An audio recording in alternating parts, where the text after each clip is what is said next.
So, kids getting a driver license, huh? Clear the roads! Seriously though, it's scary stuff. Your new driver hurtling down the freeway, to say nothing of the insurance hike. Whoo boy. But really, look at the statistics. Drivers between the ages of 15 and 19 are much more likely to experience a collision. You don't want that. I don't want that.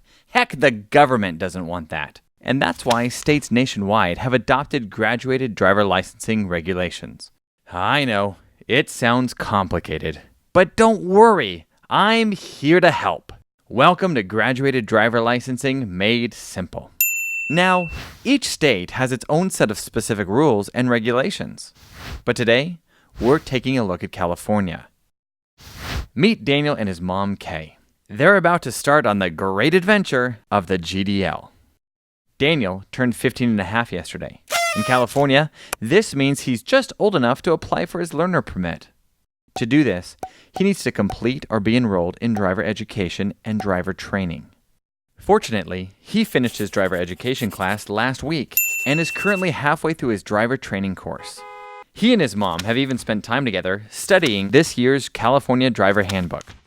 All they have to do now is head down to the local DMV, where they'll both sign off on his permit paperwork, and he'll take the written driver exam.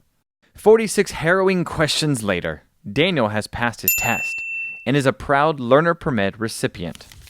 Now, the fun part. Daniel needs to clock 50 hours of supervised driving time, 10 of which have to be at night, with his mom, a driving instructor, or another licensed adult over the age of 25.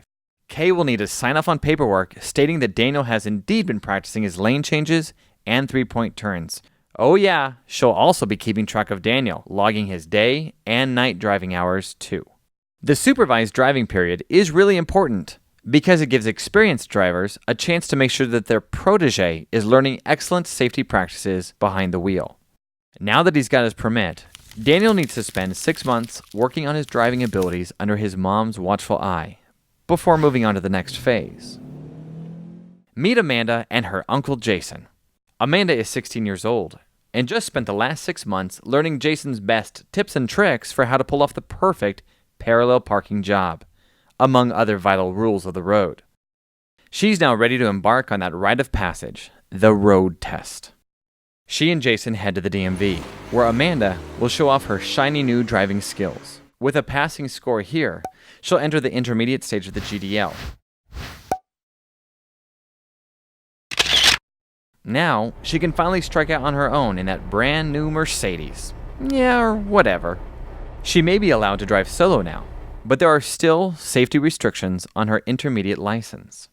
Until she's spent a year with an intermediate license, or until she turns 18, she can't drive between the hours of 11 p.m. and 5 a.m., or drive with other passengers under the age of 20 unless accompanied by a licensed adult over the age of 25.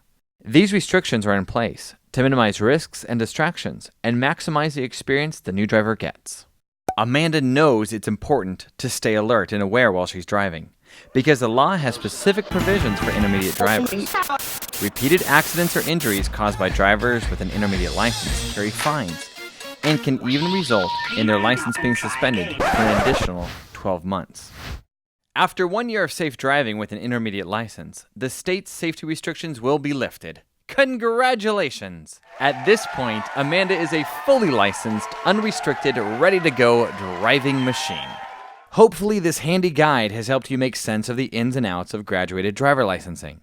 For more information and specific rules for your own state, check out impactteendrivers.org. Happy driving!